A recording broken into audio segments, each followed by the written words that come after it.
Hi అండి.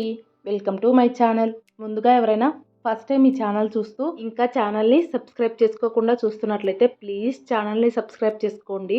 ఇంకా ఇవాల్టి వీడియోలో వచ్చేసి గోధుమ పిండి అలాగే పెసరపప్పు కలిపి ఒక మంచి స్నాక్ రెసిపీ అయితే చూపిస్తానండి. పిల్లోళ్ళకి స్నాక్స్ బాక్స్లోకైనా లేదంటే ఈవినింగ్ టీ టైం స్నాక్స్గా కూడా చాలా చాలా బాగుంటాయండి. క్రిస్పీగా తిన్న కొద్దీ తినాలనిపించేలా చాలా బాగుంటాయి అన్నమాట. ఇలా చేసి పెట్టారంటే ఎన్ని తింటున్నారో అర్థం కాకుండా తినేస్తారండి. అంత టేస్టీగా ఉంటాయి అన్నమాట. ఒక కప్పు పెసరపప్పుతో ఇలా చేసి పెట్టుకున్నారంటే 10-15 రోజుల వరకు ఇబ్బందే ఉండదండి. చాలా చాలా టేస్టీగా ఉంటాయి. తప్పకుండా ట్రై చేయండి. ముందుగా కుక్కర్లోకి ఏదైనా ఒక కప్పు తీసుకొని దాంతో కప్పు నిండుగా పెసరపప్పు తీసుకోండి.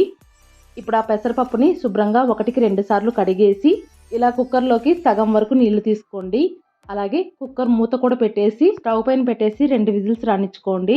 2 విజిల్స్ కల్లా పెసరపప్పు చక్కగా ఉడికిపోతుంది అనమాట. అది పూర్తిగా చల్లారిపోయిన తర్వాత మిక్సీ జార్లోకి వేసుకొని ఇలా ఫైన్ పేస్ట్ లాగా మిక్సీ పట్టుకొని పెట్టేసుకోండి. పెసరపప్పు ఊరుకునే ఉడికిపోతుంది కాబట్టి పేస్ట్ కూడా ఇలా మెత్తగా వచ్చేస్తుందండి. చూస్తున్నారు కదా, ఇలా పేస్ట్ పట్టేసుకొని ఒక పెద్ద బరాతం లాంటి దాంట్లోకి తీసుకోండి. ఇప్పుడు ఆ పేస్ట్లోకి మనం ఏ కప్పుతో అయితే పెసరపప్పు తీసుకున్నామో అదే కప్పుతో ఫస్ట్ 3 కప్పులు గోధుమ పిండి వేసుకోండి. తర్వాత కన్సిస్టెన్సీ చెక్ చేసుకుంటూ వేసుకోవచ్చు అనమాట. ఒకటేసారి ఎక్కువగా గోధుమ పిండి వేసుకున్నారంటే ఒకవేళ గట్టి అయిందంటే కనుక కష్టమైపోతుంది. సో ఇలా ఫస్ట్ 3 కప్పులు వేసుకోండి. ఇప్పుడు అందులోకే 1 స్పూన్ సాల్టు అలాగే మీ టేస్ట్కి తగినంత కారం అయితే వేసుకోండి. నేనైతే ఇక్కడ 1.5 స్పూన్ వరకు కారం వేసుకుంటున్నాను. పిల్లోళ్ళు తింటారు కాబట్టి మరీ కారం ఎక్కువగా కాకుండా ఇలా మీడియంగా కారం వేసేసుకోండి. అలాగే ఒక చిన్న కప్పు నిండా నువ్వులు కూడా వేసుకోండి. ఇలా నువ్వులు వేసుకునేటప్పుడు అవి తినేటప్పుడు మధ్య మధ్యలో నువ్వుల ఫ్లేవర్ తగులుతూ చాలా బాగుంటుందండి. ఇంకా ఫైనల్గా కొద్దిగా బటర్ కానీ లేదంటే వేడి వేడి ఆయిల్ కానీ వేసుకొని కలిపేసుకోండి. నా దగ్గర ఆ క్లిప్పింగ్ అయితే మిస్ అయిపోయిందండి. మీరైతే కలుపుకునేటప్పుడే రూమ్ టెంపరేచర్లో ఉండే బటర్ కానీ లేదంటే వేడి ఆయిల్ కానీ వేసుకొని కలిపేసుకోండి. బటర్ వేసుకోకపోయినా బాగానే ఉంటాయి, కానీ బటర్ వేసుకున్నామంటే కాస్త క్రిస్పీగా టేస్టీగా ఉంటాయి అన్నమాట. ఆయిల్ కంటే కూడా బటర్ వేసుకోవడానికి ట్రై చేయండి, చాలా టేస్టీగా ఉంటాయి. ఇలా మొత్తం అంతటిని కూడా పిండిలో కలిసిపోయేలాగా బాగా కలిపేసుకోవాలి. అలాగే కలుపుకునేటప్పుడు పిండి కనుక లూజ్గా అయితే కనుక ఇంకొద్దిగా గోధుమ పిండి వేసుకుంటూ కలిపేసుకోండి. ఫైనల్గా పిండి మొత్తం కలుపుకున్న తర్వాత కన్సిస్టెన్సీ అయితే ఇక్కడ వీడియో క్లిప్లో చూపిస్తున్నాను చూడండి, ఇలా కలిపేసుకోవాలి. అంటే మనం చపాతీకి గోధుమ పిండిని ఎలా కలుపుకుంటామో అలాగే కలుపుకోవాలండి. ఇలా కలిపేసుకొని పైనుంచి మూత పెట్టేసి పిండిని ఒక అరగంట పాటు నాననివ్వండి. అరగంట తర్వాత ఇప్పుడు ఆ పిండిలో నుంచి ఇలా చిన్న చిన్న పిండి ముద్దలు తీసుకొని ఒకసారి చేత్తో బాగా పిసకండి. మనం మరింత పిండి పిసుకున్నాం కాబట్టి మొత్తం పిండిని పిసకడానికి కష్టం అవుతుందన్నమాట. అందుకని ఇలా సపరేట్గా ఒక చిన్న పిండి ముద్దను తీసుకొని దాన్ని పిసికేసుకోవాలి. ఆ తర్వాత పైనుంచి ఇలా కొద్ది కొద్దిగా పొడిపిండి చల్లుకుంటూ చపాతీ కర్రతో మరీ మందంగా కాకుండా అలాగని మరీ పల్చగా కాకుండా మీడియం సైజులో ఒత్తేసుకోండి. అలాగే ఒత్తుకునేటప్పుడు మాత్రం చపాతీని అటువైపుకు ఇటువైపుకు తిప్పుకుంటూ అన్ని వైపులా ఈక్వల్గా వచ్చేలాగా రుద్దేసుకోండి. మొత్తం అంతా రుద్దిన తర్వాత ఇక్కడ వీడియో క్లిప్లో చూపిస్తున్నాను చూడండి, ఈ మందంలో ఉంటే సరిపోతుంది.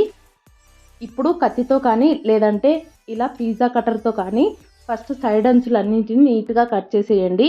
ఇలా కట్ చేసుకున్న తర్వాత అంతా స్క్వైర్ టైప్లో వస్తుందన్నమాట.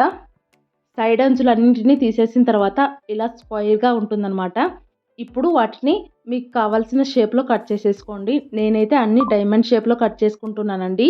ఇక్కడ షేప్ అనేది పూర్తిగా మీ ఇష్టం అండి. మీకు ఎలా కావాలంటే అలా కట్ చేసేసుకోండి. అన్నీ ఇలా కట్ చేసుకున్న తర్వాత చల్లాకతో ఇలా ఒకవైపు నుంచి తీసుకుంటూ వచ్చారంటే ఈజీగా వచ్చేస్తాయండి. చూస్తున్నారు కదా, ఇలా చల్లాకతో తీసేసుకొని ఒక ప్లేట్లో వేసి పెట్టుకోండి.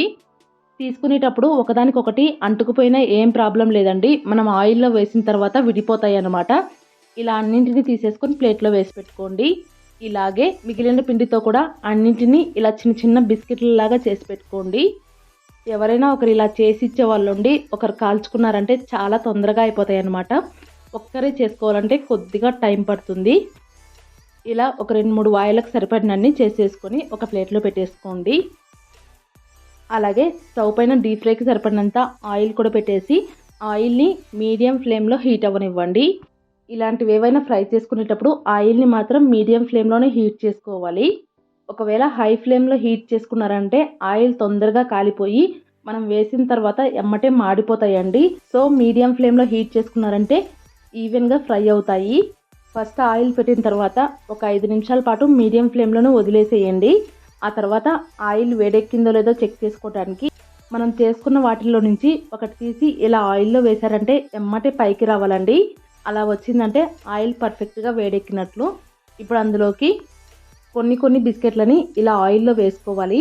ఆయిల్లో వేసుకోగానే ఆ వేడికి వాటంతటా అవే విడిపోతాయండి. చూస్తున్నారు కదా ఎంత చక్కగా విడిపోతున్నాయో. ఇలా గరిటెతో కలుపుకుంటూ ఉన్నారంటే అన్నీ చక్కగా విడిపోతాయండి. ఇలా విడిపోయిన తర్వాత రెండు వైపులకు తిప్పుకుంటూ మీడియం ఫ్లేమ్లోనే ఫ్రై చేసుకోవాలి. మీడియం ఫ్లేమ్లో ఫ్రై చేసుకుంటేనే అవి లోపల వరకు చక్కగా ఫ్రై అయిపోయి మంచి కలర్ వస్తాయండి. చూస్తున్నారు కదా బిస్కెట్లు ఫ్రై అయ్యే కొద్దీ కలర్ అయితే చేంజ్ అవుతూ ఉన్నాయి చూడండి. అలాగే మనం ఫస్ట్ వేసిన ఎమ్మటే ఆయిల్లో బుడగలు అయితే చాలా ఎక్కువగా ఉంటాయండి. అవి ఫ్రై అయ్యే కొద్దీ బుడగలు కూడా తగ్గిపోతాయి అన్నమాట. ఇంకా ఇలా కలర్ కూడా చేంజ్ అయిపోతుంది. అలా కలర్ చేంజ్ అయిపోయిన తర్వాత తీసేసుకొని సపరేట్గా ఒక ప్లేట్లో వేసి పెట్టుకోండి.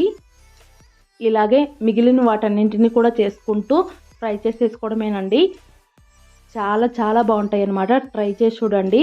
ఎవరైనా షుగర్ పేషెంట్లు ఉంటే కనుక వాళ్ళకు కూడా తినడానికి చాలా బాగుంటాయండి. ట్రై చేసి మీకు ఎలా వచ్చాయనేది తప్పకుండా కామెంట్ చేసి చెప్పండి. ఇలా చేసి పెట్టుకున్నామంటే ఇంకా పిల్లల స్నాక్స్లోకి అస్సలు ఇబ్బంది ఉండదండి. మధ్యలో నువ్వుల ఫ్లేవర్ కూడా తగులుతూ టేస్ట్ కూడా సూపర్గా ఉంటాయి అన్నమాట. మీరు కూడా ట్రై చేయండి. క్రిస్పీగా భలే ఉన్నాయండి. ఇక్కడ సౌండ్ వింటే మీకే అర్థమవుతుంది చూడండి ఎంత క్రిస్పీగా వచ్చాయనేది. చూసారు కదా ఎంత క్రిస్పీగా వచ్చాయో. ఇంకా టేస్ట్ కూడా చాలా బాగున్నాయండి. ఇలా చేసి పెట్టి పిల్లలకి ఒక బౌల్లో వేసి ఇచ్చామంటే చాలా ఇష్టంగా తింటారండి. ఇలా చేసుకొని అన్నీ చల్లారిపోయిన తర్వాత ఒక బాక్స్లోకి ఎత్తి పెట్టుకున్నారంటే 20 డేస్ వరకైనా వస్తాయి అన్నమాట. తప్పకుండా ట్రై చేయండి. అలాగే ఈ వీడియో మీకు నచ్చినట్లయితే లైక్ చేయండి. మీ ఫ్రెండ్స్ అండ్ ఫ్యామిలీ మెంబర్స్కి షేర్ చేయండి. కొత్తగా చూస్తున్న వాళ్ళు సబ్స్క్రైబ్ చేసుకొని సపోర్ట్ చేయండి. Thank you.